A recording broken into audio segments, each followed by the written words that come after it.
when we talk about time management, in reality, we're talking about life management. Life management, yes. Because time, after all, life. What is life?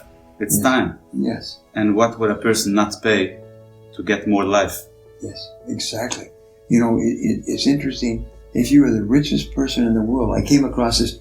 I read so much material on time management, and I still do. I could write another book on time management. I will, as a matter of fact, in the next 2 weeks. It will be completely different from this on time management. But what I said is, imagine you had worked all your life to become the richest person in the world, and you were worth billions and billions of dollars, and you found out that you had a fatal illness and that you were going to die within 24 hours. However, there was this special medicine, and if you took this special medicine, you would live 24 hours more than if you didn't take the medicine. You would get everything you had ever earned for that one day more. You get everything you'd ever earned for that one day more. That's how precious life is. And when you say that to somebody, oh wow. And yet, one of the great writers said that people think nothing of wasting the hours and days of their lives. And yet they always talk about important time management, but they think nothing about wasting the hours and days of their lives. And that's really important. If you told a person that a cosmic accident was going to happen today, if you told a person that a meteorite was going to destroy the entire Earth in 3 days, and you only had 3 days left, yes, how would you spend that last 3 days? Well, the first thing is you would want to spend it with the most important people in your life. And I said, then why aren't you spending it with the most important people in your life right now? I mean, if you had only a short time to live, you would realize what is more important than anything else. And let us say you had a year to live, or 10 years to live, and you had only a certain period of time. There's a wonderful question that they teach at Stanford. It says, imagine that you have $20 million cash, tax-free, in the bank, but you find that you only have 10 years to live. How would you spend your time? And in other words, you have all the money that you need to be financially free for the rest of your life, but you only have 10 years to live. How would you spend your time? Well, I spend my time doing this and I do that, and I quit this lousy job and I want to do that, and I stop putting this off, and so on. So, which when people start to see how valuable their time is and really think about it, and what I do is I encourage people to think about how valuable your life is. They change their lives. They leave my seminars and they quit their jobs. They walk away from a bad relationship. They change their health habits. They do all kinds of things. When they ask the question, what if you only had a short time left to live? So it's a great question. Great good thing to think about. Okay. I want to ask you, I created a course called How to Earn 7 Figures by Using Your Unique Talent. And one of the things I'm mentioning in the course, and I think that this is very much in line to what you were saying. Yes. Let's say the lifetime of the person is 100 years. Yes. And then you come to a doctor. It's exactly what you said before with the 24 hours. But let's say you come to the doctor when you're 80, the doctor tells you you're going to die unless, it's going to cost you your entire wealth to get 20 more years. Yes. He would give everything. He would give everything. So what is the difference between living to 80 and adding another 20 years than between living your younger years and then your older years that they call the golden years, the retirement age, and then in the middle, right in the middle, you have like 20, 30, 40 years that you're dead because you do what you absolutely hate doing. Yes. Isn't that like living, dying, living again? Yeah, absolutely. Well, here's a wonderful idea that my friend Dan Sullivan is a coach. Strategic coach. Strategic coach, yeah. And he says, imagine that you're going to die at a certain time. What age are you going to die at? And he said, most people never ask themselves that question. What age are you going to die at? Well, let's say you're going to die at the age of 80, which is becoming more and more the common. Some people die older, some people die at the age of 80. Okay, so how would you like to feel at the age of 80? How would you like to feel at the age of 80? In health, fitness, weight, relationships, and you say, well, I'd like to feel this, I'd like to have that, I'd like to have lots of energy, I get up in the morning, everything else. Okay, so now how would you like to feel one day before that? when you are one day before the age of 80? And then how would you like to feel one day before that? And then work it all the way back to the present day. You ever heard this? And it's a wonderful idea. It's so that one day before you die, you would want to feel terrific about yourself. So now what you do is you work it all the way back to today. And what do you need to do today to feel wonderful about yourself? How would you organize your day? Why, I teach in my coaching program, I say that there's only 4 ways to change your life. You can do more of some things, and you can do less of other things. You can start doing something that you've not done before, or you can stop doing something altogether. And those are the only 4 ways you can change your life. And I've worked with 1,000 entrepreneurs, business owners over the years, and we've never found a different answer to that question. Is, what would you do one of those 4 things? And so we say, well, number 1 is, what would you do more of? Well, you do more of those things that give you the best results, that make you the happiest, that make you more fulfilled, that give you the greatest joy. Of course, what would you do less of? Well, less of the things that you don't enjoy, that you don't like, and that are not that helpful to you, and so on. What would you start doing that you've never done before? Well, you've always meant to do this. What is it? What would you stop doing completely? Stop smoking, stop drinking, stop, eating desserts or anything else. What would you stop doing? And then have the discipline to just follow through on what you decided to do or not do. It's like when you don't live like this, it's like going around a dead person in a live body, so to speak. That's right. A lot of people look alive, but you start touching them, you don't feel any energy, you don't feel anything in them. Yes. If you ask, what is the highest form of life? The highest form of life of all. And the answer that I've come out to is to experience joy. It's to experience joy. And so you ask the question, and we've done seminars and we've worked with so many people, you ask the question, what gives you joy? What gives you the greatest joy in life? And this is not a simple question, and it's not a simple answer. And don't be settled or satisfied with the first answer. First answer is usually joy comes from the quality of your relationships and being with people you love and doing things that help and change other people. But think about it. What gives you joy, and how can you organize your life so you're doing more of the things that give you joy? And then you organize your life around that. By the way, there's a piece of music, I believe it's by Mozart, called Ode to Joy. And it's one of the great pieces of music. You listen to it, and it does give you joy. Beautiful piece of music. I think, talking about the purpose of life, the way I look at it and the way I constantly communicate this with my members, the purpose of life is, there is a certain purpose. And if you really want to know what the purpose in life is, just look what your unique talent is, because God gave you what you need to have to accomplish your purpose. Yes. And nothing gives you more joy than accomplishing your purpose. Yes. So it's basically starting with your finish line. Where do you want to get? Yes. And the same as you mentioned from Dan Sullivan, that you want to, the last day of your life and then look back. It's the same every morning. This day, as you mentioned, Brian, is a part of that life. Yes. So I want to know crystal clear in the morning, what is it that I have to accomplish by the end of today that I should be happy with my progress towards the bigger picture? Yes, that will give you joy. That will give me joy. That's a very important thing, is asking yourself all the time, what gives me joy? And then having the discipline to do only that. One of the things I learned in time management, which I teach, is what I call the law of 3. And it says basically in your work, there's only 3 things that you do that account for 90% of the value of everything that you do. And so your job is to identify them. And the way you do it is you make a list of everything you do in a week or a month. And then you ask yourself 3 magic questions. Magic question number 1, if I could only do one thing on this list all day long, which one activity would contribute the greatest value to my life? And put a circle around it. And usually that one jumps out at you. Then it becomes difficult. Second one, if I could only do 2 things all day long, what would be the second thing that contributes the greatest value to my life? And that takes a little bit of reading and research and thought and so on. Most people write down 20 to 30 things in their answers.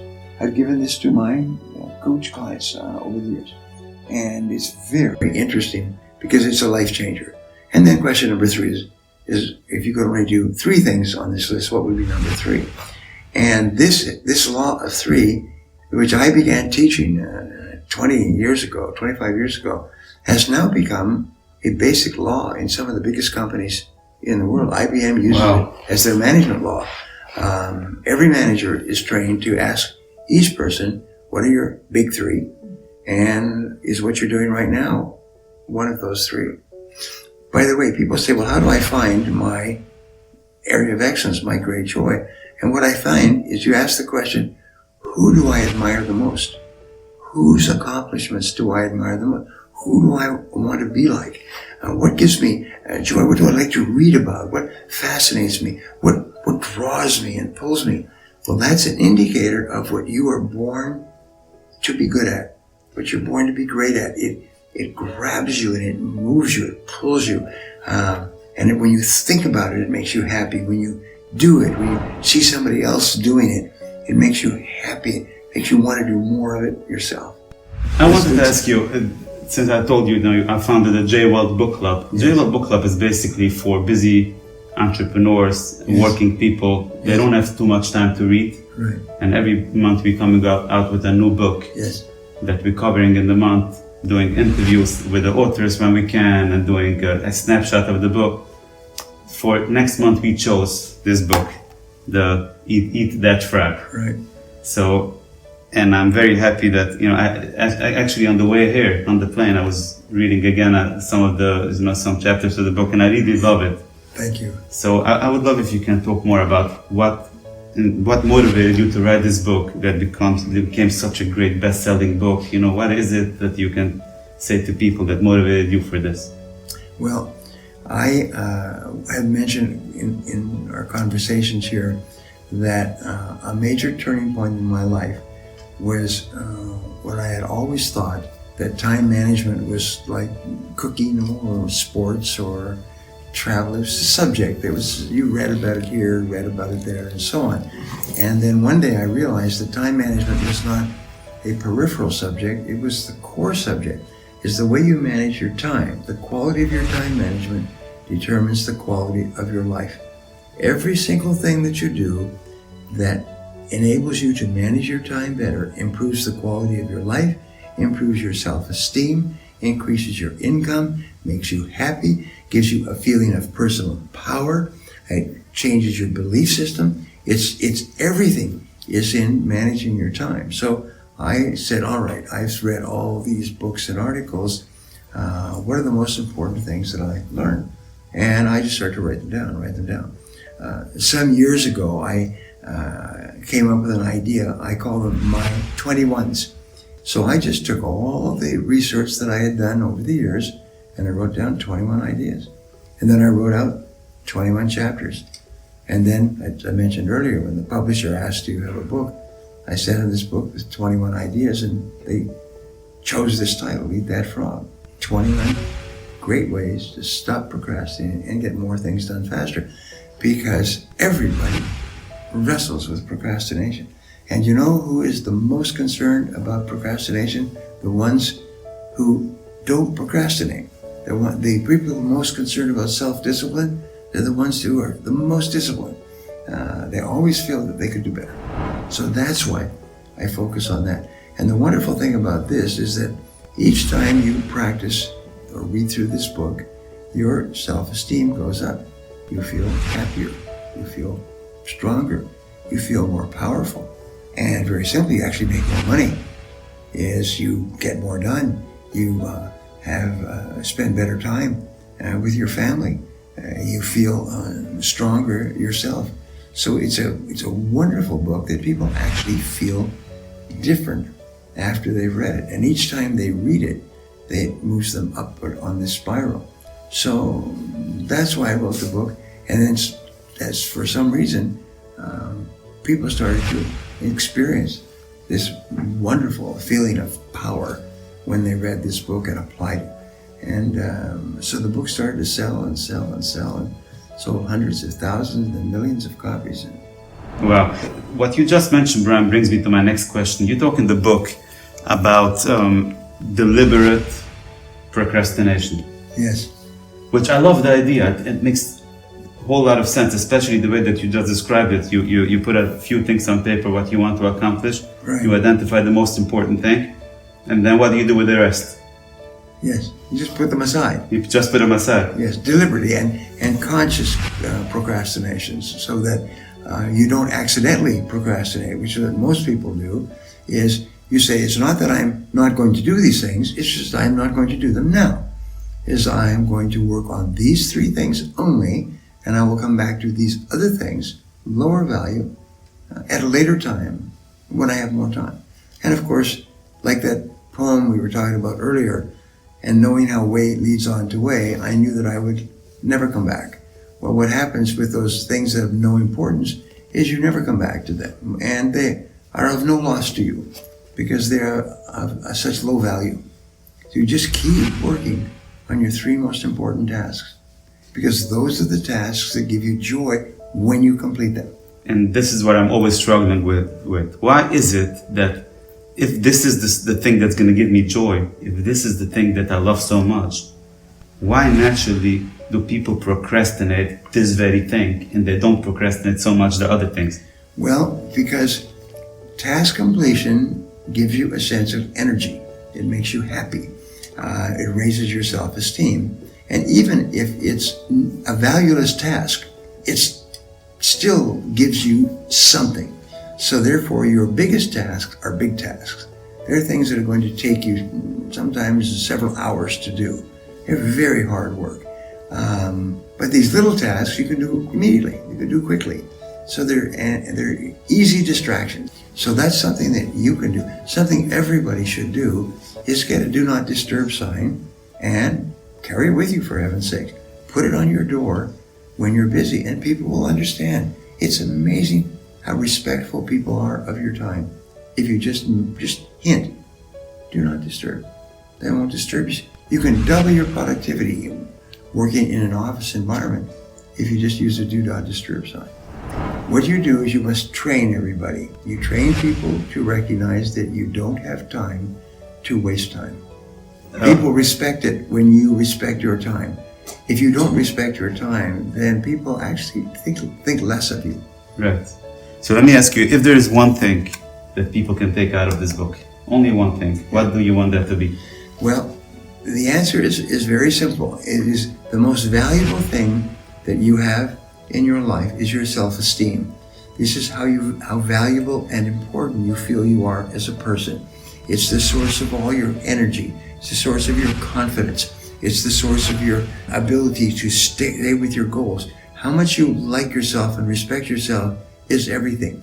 And how much you like yourself and respect yourself is determined by how regularly you start and complete your most important tasks. And remember, in life, everything that you do affects your self-esteem. It raises or lowers your self-esteem. I used to do a speech called Everything Counts. Everything counts. Everything counts. Everything that you do causes you to like and respect yourself more or less. And when you start and complete your tasks before anything else, your self-esteem goes up, and it makes you more powerful, and makes it easier for you to do it again and again and again. So you like yourself and other people like you, and you become wealthy because you get so much done, and you spend more of your time on valuable things, and your whole life gets onto this wonderful upward spiral. Well, is it fair to say that the reason sometimes people don't respect your time because you don't respect your time? Absolutely.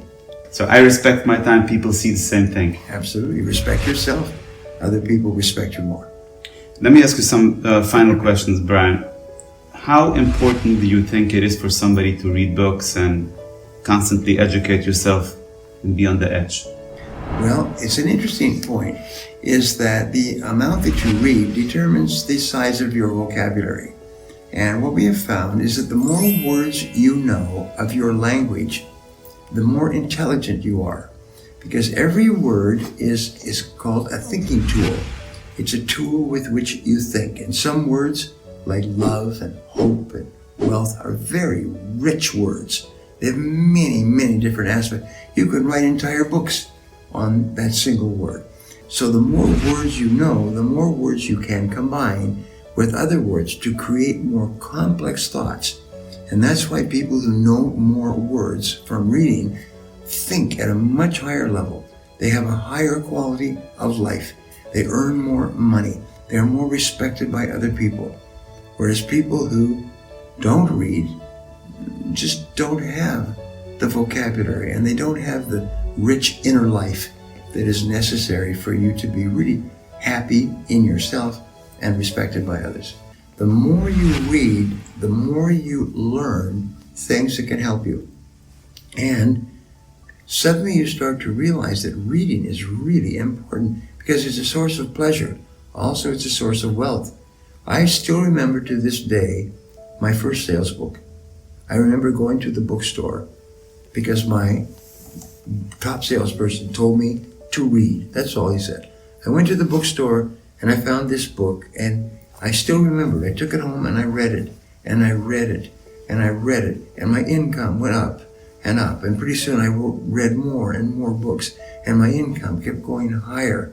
And then I started to read audio programs, which are books, and my income kept going up. And then I started going to seminars, and my income went up. Very important that you read all the time. I've taught my children from the time they were infants that readers are leaders. And all of them quote that back to me. Readers are leaders.